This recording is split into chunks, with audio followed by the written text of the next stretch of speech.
Yeah. Solid Hill TD, yes, what's up? Yeah, come on. I.O.W. Sports Network, late night edition. Let's go. Come on. We about to raise the bar. Wild card mar. Everybody grab a seat, cause you know we about to spark. Late night sports talk. Modelo Le Cigar. Man, you don't wanna start. Wild card mar. We about to raise the bar. Wild card mar. Everybody grab a seat, cause you know we about to spark. Late night sports talk. Modelo Le Cigar. Man, you don't wanna start. Wild card mar. Hey. L Boogie with the hot flame, ashtray full of top names, little tree for your membrane. This the 9-hour time frame. I just snatched up a 6-pack, got my hands on a lid pack, whipping up a little batch of snacks. Yeah, man, I think I'm all set. Late night, can't sleep. Go ahead and just tap in. Better grab you a cold one, and we about to get some laps in. Wild card on the microphone, he'll hit you with a couple flurries. Y'all need to just strap in for some entertainment sports commentary. About to raise the bar, wild card bar. Everybody grab a seat, cause you know we about to spark. Late night sports talk, Modelo Le Cigar. Man, you don't wanna start. Wild card bar, we about to raise the bar. Wild card bar. Everybody grab a seat, cause you know we about to spark. Late night sports talk, Modelo Le Cigar. Man, you don't wanna start. Wild card mar, ayy. Wild card mar, wild card mar. I.O.W. late night sports. Wild card mar, wild card mar. I.O.W. late night sports. Wild card mar. Wild card mar. I.O.W. late night sports. Wild card mar. Wild card mar. I.O.W. late night sports. Hey. Give me a second, let me light up real quick. Ladies and gentlemen, boys and girls, people of all ages, welcome to the I.O.W. Sports Late Night Hour Edition, hosted by Mr. Modelo himself. You already know the name by now. You know what I'm saying? Wild Card Mar. You already know the vibe. Pull up, let's go. We about to raise the bar. Wild card mar. Yeah. What's happening? What's happening, peoples? What's happening? How's everybody doing tonight? I'm geeked up. You know why I'm geeked up? It's because you tuned in with your boy Wildcard Mar. It's Tuesday night. It's Taco Tuesday. One of my favorite nights. I love tacos. The girls love them. The fam loves it. But not only because it's Taco Tuesday, but it is episode 400. Yes, I am celebrating episode 400 of the I.O.W. Sports Late Night Owl Edition. Tonight, I am celebrating. So we're going to have a good show tonight. Because it's a celebration. Yes, it is. All right. Quick backstory, and we'll dive into sports talk. But let me indulge for a second of doing 400 episodes. I got to give a shout out to big homie Nick Shine, Melvin Wall of Man Down Sports, of course my homie MJ. Keep rocking, keep getting better over there, my brother. They've all been on numerous episodes of the late night show. Illy Jet, shout out Illy Jet. I done had numerous Randy Weber. I didn't had numerous people on the late night show, but I remember when I started this show, and I'm gonna be honest with y'all. I started it on the night of the Super Bowl when the Chiefs played the Buccaneers, and I was so confident that my Chiefs was gonna win. I'm like, yeah, I'm gonna wear my Chiefs stuff, and I'm gonna, talk my shit because we gonna win our second Super Bowl, and y'all know the result. They got their ass whooped, but I still stuck to my guns. I still did the episode. 400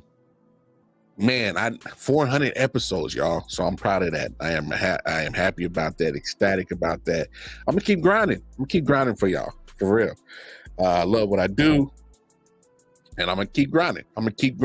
But yeah, man, that was my first. Y'all, if y'all could go back to the first episode of this late night owl, it was rough. It was rough. My camera was all dusty and dangy and shit. My microphone was raggedy. I had my starter kit. But nah, I progressed not only with content creating, but, you know, made sure I upped up my equipment, make sure, you know, I'm looking right, make sure I'm sounding right, you know, for this content that I know that I'm putting my effort into, you know, entertain and you know, just give my take on sports. I am a fan of sports. I am in love with sports. I've always been in love with sports. So, hey, podcast was just a way for me to express myself how I felt about sports. I'm not trying to be no expert. I ain't trying to be Stephen A. I ain't trying to be none of these talking heads that y'all see on FS1 or ESPN. I'm not. I want to get paid like them though, independently. I ain't gonna fake the funk on that shit. You feel me? But I just want to be authentically me, and just, you know, be Wild Card Mark. So, hey, I made it to 400 episodes, so I'm proud of that. You did. Anyway, hey, appreciate the love and support for anybody that ever watched the episode, anybody that has ever supported, shared, liked, spread the word of what we got going on. Appreciate you. Hey, as always, you know, shout out to my man 40. He did the intro, Silent Hill TDS. Y'all go check him out. You know, Hitchhikers on YouTube. Check him out. Hey, everything's at the bottom of the page where to find us on all the social media platforms. Cause let's talk some sports, y'all. Let's do it, right? Let's talk some sports. Yeah. I mean, this is a sports show, so let's talk some sports, man. You know, obviously over the weekend, the news dropped that Draymond Green was reinstated. And he, you know, addressed the media today. I think publicly for the first time. I know he does his podcast. All right, you know, go figure. You know, I'm not a. All right, so I'm gonna be honest. This is how I feel about Draymond Green. I like Draymond Green because he does remind me of the old school type of basketball. You know, play a little rough, play to the, you know, kind of play up to the line. You know. But for me now, how I really feel about Draymond is sometimes he knows where the line's at and he goes over it, and it's cool. But I think where Draymond is messing up in his career right now is he is not he's not ready to conform.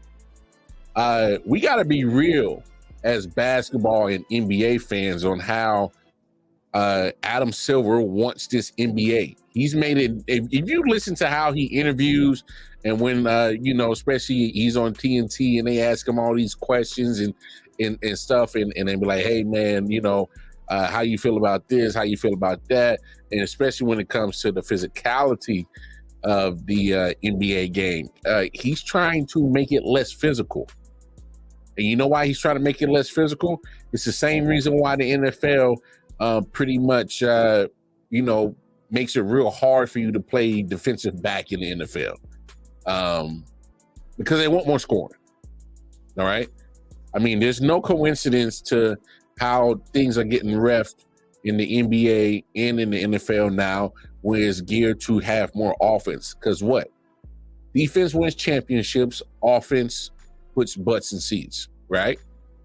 It brings viewership. It makes people want to watch the product. So we can't act like, oh my gosh, you know, this guy is literally trying to, you know, change the whole NBA. Well, yeah, he's trying to have an Adam Silver NBA. He is not trying to have a David Stern NBA. All right, RIP to David Stern, but this is Adam Silver trying to make his mark on the NBA and make it the product for what he feels is best for business. What he feels is best for business is more offense, more people excited to see the wonders of the world who, you know, got the basketball stream on a yo-yo, you know, got the basketball literally, you know, doing magic with it, scoring it in magic ways. doing all types of, things with the basketball that are unknown to, the majority of the world. Like, how do you do that? Adam Silver is trying to build an entertainment entity. He's trying to entertain. That's what I think Draymond is not understanding about that. Because here's the real thing about Draymond that I really do truly respect. He is old school to a fault, but he is he don't want the purity of basketball to be tainted and let the other things besides offense get missed. That's one thing I can respect about Draymond. Now his way of going about it, that's why I'm kind of like, hey, bro, you gotta, like, you know the truth. Like, come on, you know when you are being, a little over the edge and doing a little bit too much. You know that as an individual, there's no way you can't tell me you're not self-aware of just some of the silly things that you do. Like, there's no way I buy that, not at all. So it's like that's when it comes to me. Sometimes I'm like, come on, bro, like, really, Draymond, you know what's up. Like, you went past the line. You went too far with the some of the things that you do on the basketball court, and then you come up with the lamest excuses, or man, come on, bro. I think that's the thing about Draymond that rubs a lot of people the wrong way. It's like, just be real. You meant to kick homeboy in the nuts. You meant to step on homeboy's chest. You meant to do all that. Just say it. You meant to backhand what's the last guy? Nurkic. You meant to do that. It's kind of like, be real about it. We ain't gonna fault you for it. You probably still gonna get suspended, but we're not gonna fault you for it. I can respect a dude that did something and could stand on it 10 toes down, but when you start giving me the puff of smoke and try to, it's a mirage, I'm trying to fool you. When you're not fooling nobody. And so the suspensions you've always gotten were warranted. So, I mean, let's be honest about that. Anything you gotten, it was warranted. But it's just one of those things with Draymond is like, come on, bro. We need you to, just take the accountability of it. Just say, all right, my bad, man. I ain't gonna try to fool y'all no more. But he has some interesting things to say on this podcast, and let's take a listen, and then let's hear what he had to say. Conversation with Adam Silver, commissioner of our league. I just told him, Adam, it's too much for me. Like, this is too much. It's all becoming too much for me, and I'm going to retire. And Adam said, you're making a very rash decision, and I won't let you do that. We had a long, great conversation, very helpful to me, very thankful to play in a league with a commissioner like Adam, who's more about helping you than hurting you, or helping you than punishing you, or, he's more about the players. And that's an insert from his podcast. And, that's kind of interesting for him to say that. That's all. And look, whatever the situation going on with Draymond, it is what it is. I'm not here to, because I don't know. I'm just saying, as a sports fan, and you look at the things that he does and the antics, and it's like, come on, bro. Being as a human being, it's like, you're toting that line, you're pushing the line. You're a habitual line stepper. So it's kind of like, hey, man. Now, if this was the 80s, early 90s, even the early 2000s, like I said, if this was David Stern's league, perfect time for him to be playing. Perfect time. Now, Adam Silver's been commissioner for this NBA for a minute. He's been making decisions in the best interest of the NBA, and it's worked out well. We can't say it hasn't worked out well, because when do you go up against the NFL knowing you're going to get blown out the water in ratings and you're still not tripping about it? Now, we know the NFL makes more money than the NBA, but the NBA, they're making damn good money too. They made it sure enough that they didn't even put it in the collective bargaining agreement to start having guaranteed contracts. No, they just set precedent. They said, hey, we're making enough money. And obviously you don't have to pay as many people, 15 to 18 people compared to 53 in a practice squad. So obviously, the money pot's a little bit more bigger for the players. So they say, hey, you see these record contract extensions going on. You see these contract extensions that players are getting 60, like Anthony Davis. His contract extension is going almost $60 million a year. Jaylen Brown, $50 million a year. And they're like 3 or 4 or 5 year deals. So as soon as you get out of that one, and by the time it's time to re-up, there's probably another, a bigger pot that you can ask for more money. These max dollar contracts that these players are getting are crazy. Hell, Draymond Green signed a 4-year, $100 million deal. Hey, the Warriors feel that he's worth that, then so be it. So be it. But here's the thing. At some point in time, Draymond has to look in the mirror and be like, yo, man, hey, for instance, y'all, we've all been in situations before where, you've been doing something a certain way for a while. And somebody comes in who's, a big shot caller, somebody that boss man, CEO, whatever. And they drop their own type of rules and regulations. They want everybody to abide by it. Now, you ain't been doing that because it was different management. Now the management has changed. They want you to conform to their rules and regulations and what their policies that they set for. So it's one of those things where you gotta, can you still perform your job? Of course you can still perform your job, but you also find yourself using energy to buck the system, buck the new system, because you're not ready to conform to the new system. I think obviously, y'all, like I said, I am not a professional. This is just my personal opinion, knowing human beings and how we act and how we go through thought processes and just how, I'm just taking a real psychological, avenue to this situation.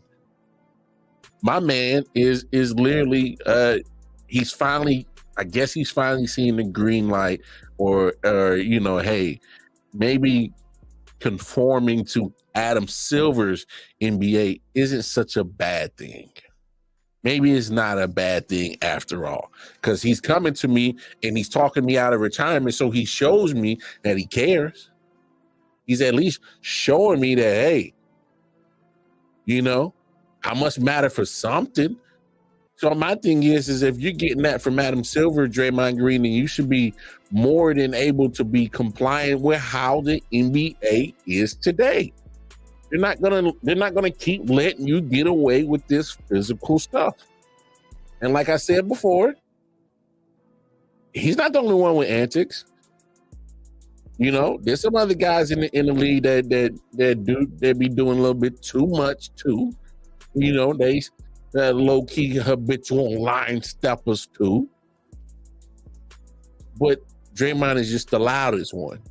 He's the most infamous one because it's easy to point him out. You know why it's easy to point him out? Because he's been on big stages. He's been on big stages because they won. Now, if he wasn't part of the Warriors and they ain't got 4 championships, I'm telling you, ain't nobody even tripping about some Draymond Green antics. You probably get a couple of suspensions every now and then, but for the most part, won't nobody be tripping about him, kicking people in the nuts, stepping on the chest, backhanding the shit out of people. They probably, get you a little 1 or 2 game suspension, but they ain't tripping. You're not making headline news. You're not making waves. If he's not part of a team or a culture for the last 15 years that's done some winning, got some championships, because he's taking that real serious, and he's willing to fight for it all. And I don't blame him. I just always feel like, bro, there's a point in where you gotta, stop bullshitting, be real about the situation, take ownership, accountability, and move on. So I mean, it is what it is. I just want homie to, get right. Get right. This is Adam Silver's NBA. He's not gonna keep letting you. Hey man, he's not gonna keep letting you act the fool on him. If there's one thing that I've been noticing about Adam Silver is he you keep messing around. Up out of there. You up out of there. That's why he had to drop the suspension on John Morant. Made him look foolish. We didn't have the conversation. You turn around and do the same thing again. Yeah, man. Gotta sit down. In Draymond's case, hey man, repeat offender. Hey man, you gotta sit down. Sit down. Oh, sit down. Sit down. Yeah. You gotta sit down. You're doing too much. You're bringing too much publicity that ain't gonna help the bottom line. But at the same time, I think Draymond's, he may act foolish, but he real smart. Because he sure is using his platform on that podcast he got. Smart man for that, for sure. Well, Draymond is not. He's not unintelligent. That's the biggest misconception about Draymond. That I can tell you. I know that dude is very intelligent. He is not a fool. And because of the fact that I know that he's not a fool is the reason why I'm just like, come on, bro. You can't,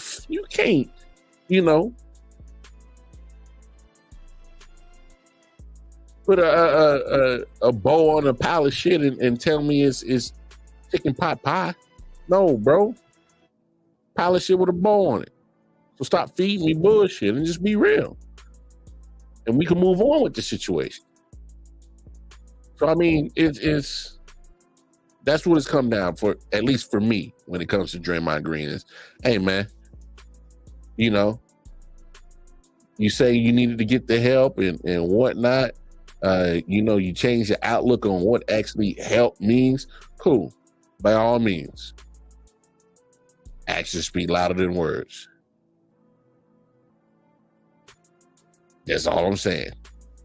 And when it comes to actually him being on the court with the fellas, it might bring a spark to the Warriors. Who knows?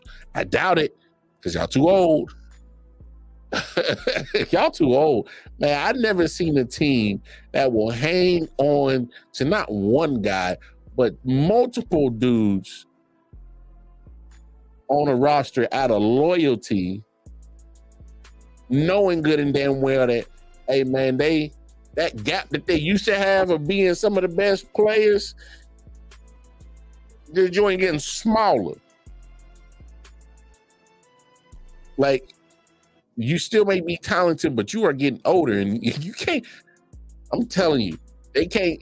You know why Golden State always had problems with Sacramento, especially last year?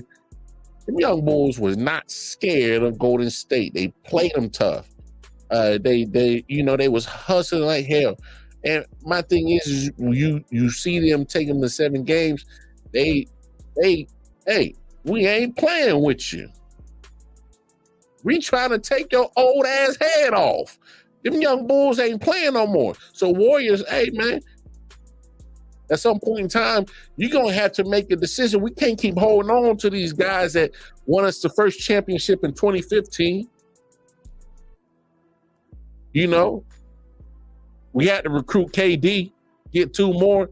It was missing the playoffs for a couple of years and getting bounced out early for a couple of years. You know, albeit dealing with some injuries too, but that's no excuse.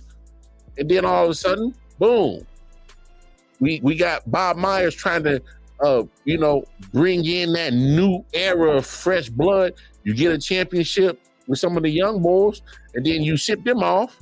Bob Myers said, well, I'm not one of y'all neither, so I'm out. And so you literally got these gatekeepers of Golden State Warriors out here between Clay, Dre, and Steph, and Steve Kerr. It's like, okay, whatever, it is what it is. I guess we're going to ride this month till the wheels fall off. Oh, well, y'all keep riding with that core that is older if you want to. That's the only way that you gonna be able to keep up with some Draymond Green antics. Because that gap that y'all remember that gap between Golden State Warriors and everybody else? That joint getting closer. That joint is shrunken. Matter of fact, I'm at the point where I don't even think it exists anymore, and people fear the Warriors like that. Back in the day, you would fear the Warriors. You're like, yo, bro, I got to put these dudes out, you know, at halftime. And then I got to pile on some more in the third. Fourth quarter, let me rest my starters. We got a big, sizable lead. Let's hope our reserves can hold it. Cats used to be scared. As if it was Tiger Woods on a Sunday wearing the red Nike joint. By the way, him and Nike separating? Wow, that's crazy. But no, it's like, come on, man. You get 4 year, $100 million to Dre. Apparently, y'all offered to Clay. He wants more. I don't know why. He's been very inconsistent this year. Well, whatever. We hear how the general manager Mike Dunleavy Jr. talks about this core, especially in regards to Draymond saying with Steve Kerr, oh, we're not a championship team without him. All right. Okay. Hey, he was part of it. I can't take that away from him. Can't. That's all I'm gonna say. But no, man, it's just one of those things where, you know, humanly, can he actually, you know, perform what he's been talking about as in this transformation? So we'll see. But I know there's one individual in the NBA that is not hurting, especially financially. He ain't tripping about nothing. He ain't worried about a damn thing because he know that his job is secured for the next 8 years at the tune of $120 million. And that is none other than Eric Spoelstra. I mean, the guy is, y'all know the story of him. He was a film guy with the Heat, putting the scouting films together, started in the film room. He's 53 years old. He was part of the scout team and all that. Worked his way up out of the, you know, out of the mud in the lower tier jobs of the Heat back in the day. And what's crazy about him, he's been around Pat Riley. Y'all know what's up with Pat Riley. Hey, you talking about winner chicken dinner? For real. That man, Pat Riley is the epitome of winning. And there ain't no doubt about it. So when you look at Spoelstra, who has quite a nice resume. That's a nice resume. Very good resume. Matter of fact, he was assistant coach on that 06 championship with D Wade and Shaq. Of course, Pat Riley took that team over from one of them Houston brothers. What's his name? Van Gundy. Yeah, Stan Van Gundy. So you see him get removed. Pat Riley say, "Nah, man, I'm gonna make sure I bring the championship home." He's watching that and he's being around Pat Riley for a few years, and all of a sudden comes head coach in 08, 09. And then obviously we know about the big three. We know all about it. But 4 straight years he goes to the finals. And look, I get it. People want to say, oh, well, look, it was because of LeBron. Okay. He proceeded to go to the finals 2 more times. One last year, and the other one in the bubble. Say what you want about the bubble one, and he was there. He coached them to get there, to get to that point. So my thing is when it comes to Spoelstra, man, we got to put some respect on Spoelstra's name. And I ain't tripping about the 8-year, $120 million contract. Reason why I'm not tripping about it is because, hell, we talking about Erik Spoelstra. That's why. He said, once I get my shit right, we going to be back in the finals. He got 2 more final trips outside of LeBron James, outside the big three. So for me, I'm not one of those type of people that just want to keep buying into the hype that, oh, man, look at the roster that you had. Of course, he had somewhat of a mini all-star team. 3 out of 5. 3 out of 5 players, he pretty much had some dogs. He had a dog in Bosh, a dog in LBJ, and there's a dog in Whitney. Like, come on. So it's one of those things where you see Spoelstra always gets shade thrown on his name for having the big three. He's not the general manager. He's not part of basketball operations. He was the coach. I still got to manage all these personalities. I still got to manage minutes. Still got to manage rotation, manage injuries. My subs. He still got to handle that business. And hell, 4 straight finals, 3 to 6. Excuse me. Spoelstra is all well deserving of this bread, because this is not a Monty Williams type of situation.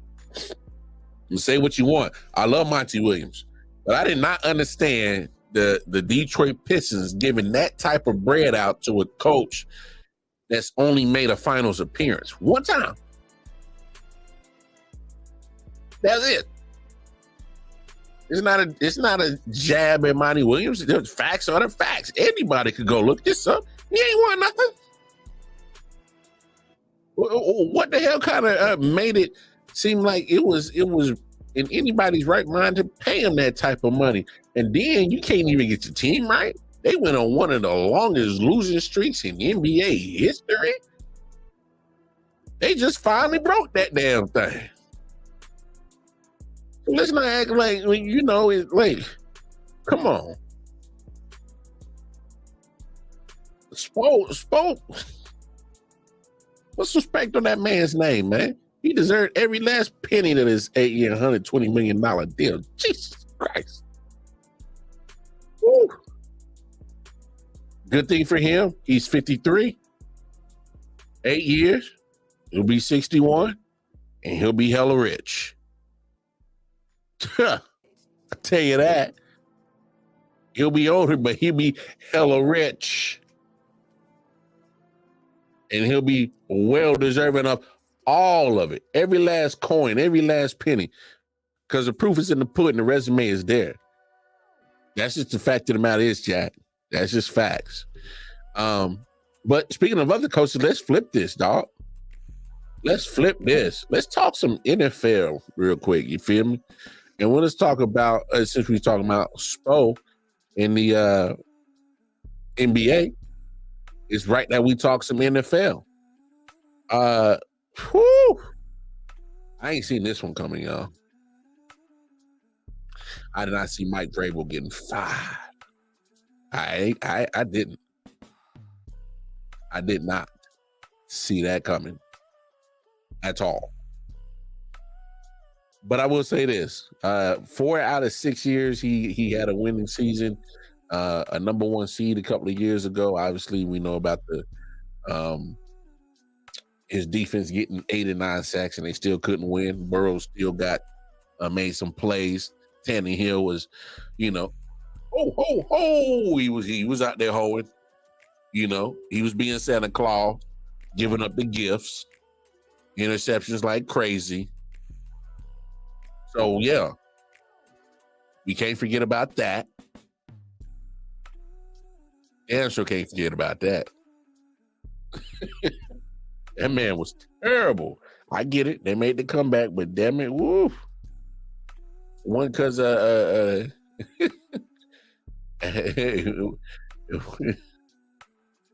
but when you win, or at least when you have 4 out of 6 winning seasons, and of course, I think the reason why he got fired, obviously, I think it was more of last year that put him on the hot seat because they lost 7 in a row last year. I think that's what really kind of you start seeing the real turning point of the Titans.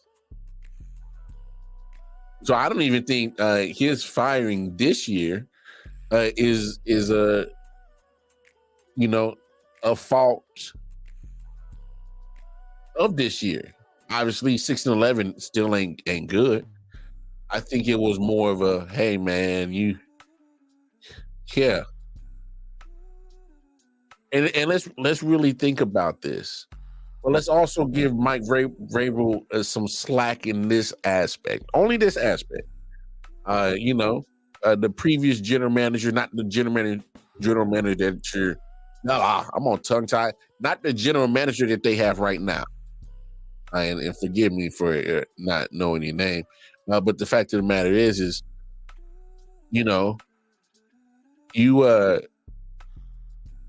traded away A.J. Brown. Yeah, it was smart, right? And then that was literally, having the older Julio Jones try to mentor. And you look at situations where, very picks, I should say, Trey Burks hasn't really panned out. You know what I'm saying? So we can't sit up here and act like that Mike Vrabel's situation has been, all posh just because, and I don't even think that's the case. You look at just some of the reasons why that you do get fired. And look at this, y'all. So check this out. So the offensive ranks, all right? In points, 27. Yards, 28th overall. And that was this year, 27th and 28th. 2022, 28 in points, 30th in yards. That's offense. All right? Because the thing with Vrabel is the defense has been solid and be very competitive, and that ain't the issue. And that makes sense, him being a linebacker. Yeah, I would hope that your defense will be popping. Yeah, I would hope so. And I think that kind of plays into it in those offensive ranks because 27th in points, 28th in points, 28th in yards, 30th in yards. Those are the last 2 years. We also got to remember that Henry got hurt within that span. Derrick Henry has also gotten older in that span. He's now 30. Derrick Henry is no longer your tote the rock for 38 times in the game no more. That is not his go-to no more. He can't do that no more. And not saying that he can't. I'm saying that it's not wise. You know, like, he's still guarding his 8-man box, which is a good thing. But it's you need to, hey, come on, man. Can't keep relying on the same shit. But Mike Vrabel, man, it's I just think that he never really found that quarterback. You saw how he kind of was going back and forth between Tannehill and Mariota, and then let Mariota move on, and then you know, let Tannehill run the show. But then he's not, you know, he's not shy of yanking him. Hey man, I'd rather go with Will Levis. I'd rather go with Malik Willis. Oh, okay. At least he's been upfront and honest. Vrabel wanted to win. Now, do I think the firing is justifiable?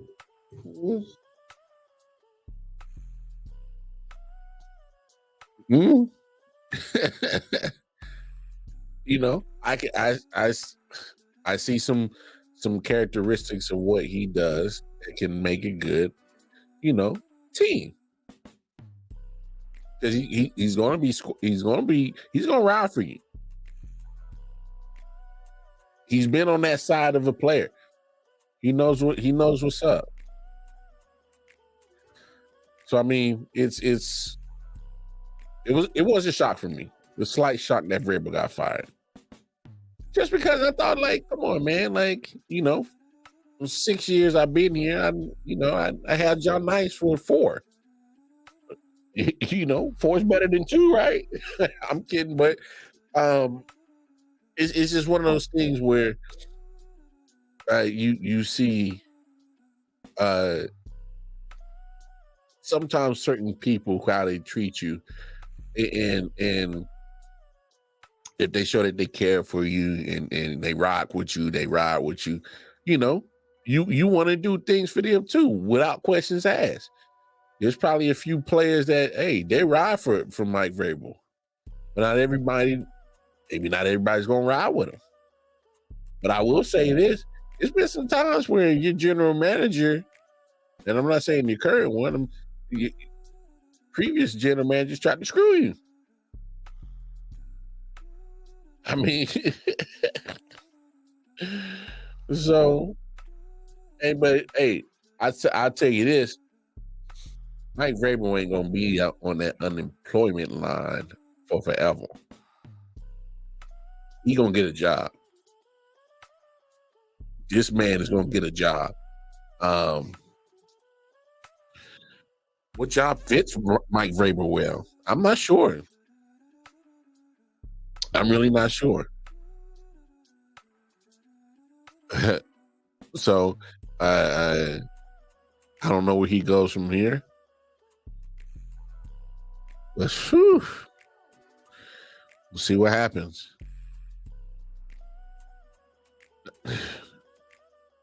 That man got fired.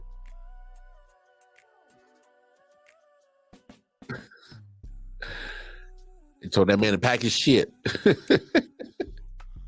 No, that's not funny. But I will say that, you know, every year in the NFL we get one of those surprise firings. So far, this is the most surprising firing. I had no idea that this, but you know how good NFL is, and they might find a way to fire a couple more. So we'll see. The playoffs is coming up this week. Can't wait for this weekend. It's gonna be some dope football played, because it matters.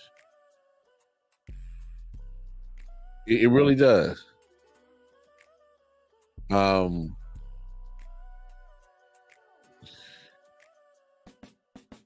Here's my thing. I would have easily picked the Steelers to just go ahead and beat the Bills. I would have done that in a heartbeat. But here's my problem.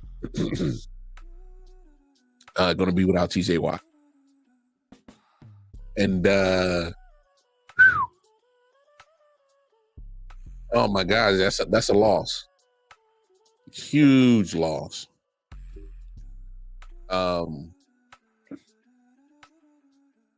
TJ Watt is a beast, man. I mean, he's an absolute problem. This man has 110 career interceptions.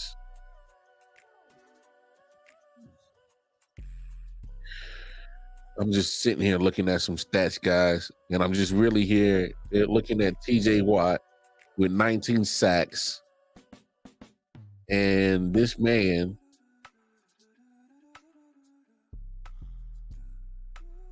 he's had a couple of injury issues. I wouldn't say anything not necessarily relatively a negative way.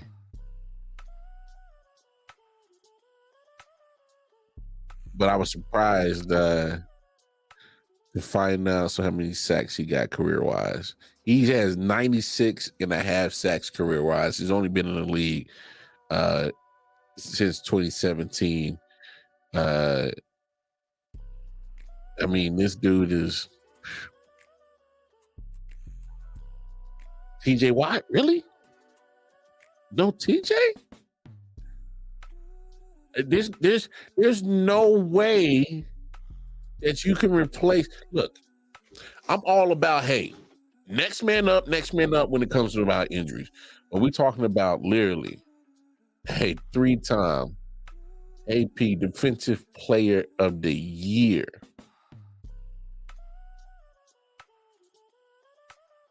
Come on now.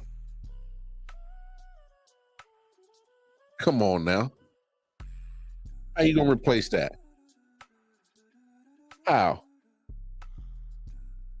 I'm be curious to see it. I'm real curious to see it. I don't think it'll be. I don't think the Steelers can beat the Bills without him. I just don't. You need somebody that can tackle that big son of a bitch that is Josh Allen. That's a big boy. Woo! I hate to try to tackle him.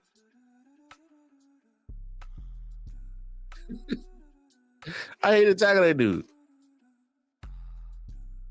Like Josh Allen gives defensive people fits and nightmares. You want your best defenders going against Josh Allen, and especially in the playoffs. But I tell you what, if Hutchinson gets a sack or two on, come on. But I mean, it's wild. It's wild out here in these streets, right? TJ Watt, come on, man. You can't go into a gunfight with a little pea shooter. You ain't gonna win. Trust. But hey, I'm gonna get up out of here, y'all. I got some celebrating to do. It's episode 400. I got to finish my Modelo. I'm gonna chill out, vibe out. But I really appreciate everybody that has helped me get to this moment of 400 episodes, man. It's been real. I love it. I dig it. I appreciate it. Much love and appreciation to everyone out there. Love y'all, man. I just do. Because I appreciate y'all. But hey, man, like I said, I'm going to get up out of here. Let's tap in tomorrow, right? Same time tomorrow. Peace and love.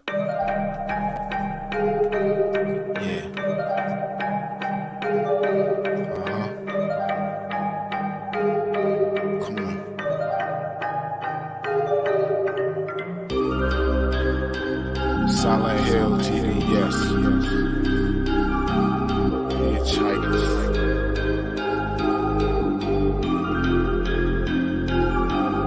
Yeah, smoking so much dope, I'm seeing traces. Visual lasers load across the scene is dangerous, aggressive like behavior. Couple monsters for my neighbors, resisting human nature, persistently getting greater. Bloodshed like the Terminator. Fire up the green, I need it, increase the dopamine. Feel better, so I kill better. Doped up for cocaine. Roaming like I never had a home, so I'm all alone. Smoking bones down the chromosome till the filter's gone. Suffocating under heavy pressure, the signature marks are the cornerstone of a nigga that's ready to spark. Like the pathway through the treacherous, wonderful dark. Searching for a lost spark, curators of a lost art. Desperately holding shit together until it falls apart. Blood stuck to pool in the water, just waiting on the sharks. Love is the deadliest game, but I'll just massacre your heart. Tearing at your body, wondering how did we start from? Fuck man, I think a nigga about to spaz out, cause I don't give a fuck no more when I'm down to my last night. Then I ran out of luck, feeling look down, about to pass out. Speeding down the highway in this challenge, pray to God I won't crash out. Dump the ash out, give it all up, dump the cash out. Make every second count, I just wanna see that ass bounce. Bitch, what you talking about? Drop dead, they lead the party, nigga, watch your damn mouth. You don't wanna get me started. Go. Pedal to the metal, hit the floor. Flying through the